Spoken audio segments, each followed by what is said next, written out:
আমরা জানি যে অনেক দিন ধরেই মাওলানা মওদুদী রহমতুল্লাহ আলাইহ এর বিরুদ্ধে আমাদের কিছু ভাইয়েরা কথা বলছেন। একজন ব্যক্তি ভুলের ঊর্ধ্বে নয়, এটা আমরা জানি, ভুল হতেই পারে। কিন্তু একজন মানুষকে শুধু শুধু যদি দোষ দেয়া হয়, সেটা নিশ্চয়ই গ্রহণযোগ্য নয়। এবং যে দোষ তিনি করেননি, যে ভুল তিনি করেননি, সেটা তার উপর চাপিয়ে দেওয়া হয়, সেটা নিঃসন্দেহে বহতান, অপবাদ, সেটা কবিরা গুনাহ।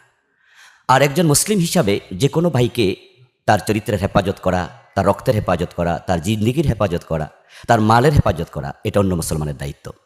তো মাওলানা মওদুদী মরহুম রাহেমাহুল্লাহ তিনি তো আমাদের মাঝে নেই, কিন্তু তার বলে যাওয়া সত্য কথাগুলোকে প্রতিহত করার জন্য কিছু ভাইয়েরা উঠে পড়ে লেগেছেন এবং তাকে নিয়মিত দোষারোপ করে যাচ্ছেন।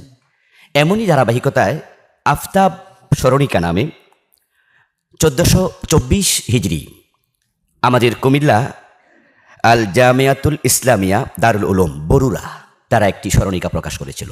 এই স্মরণিকাতে তারা মাওলানা মওদুদী রহমতুল্লাহ আলাইহির বিরুদ্ধে তারা এমন কিছু অভিযোগ করেছে যে অভিযোগগুলো একবারই অমূলক, অগ্রহণযোগ্য এবং চরম মিথ্যাচার। আহলুস সুন্নাত ওয়াল জামাতের আকীদা এই শিরোনামে তারা বিভিন্ন কথা মাওলানা মওদুদী রহমতুল্লাহ আলাইহির উপর তারা চাপিয়ে দিয়েছে যা তিনি বলেননি। এটা দৃষ্টিগোচর হয়েছিল কুমিল্লারই একজন বিখ্যাত আলিম, চন্দ্রগঞ্জ কারামাতিয়া কামিল মাদ্রাসার সম্মানিত সিনিয়র ওস্তাজ মোহতারাম আল্লামা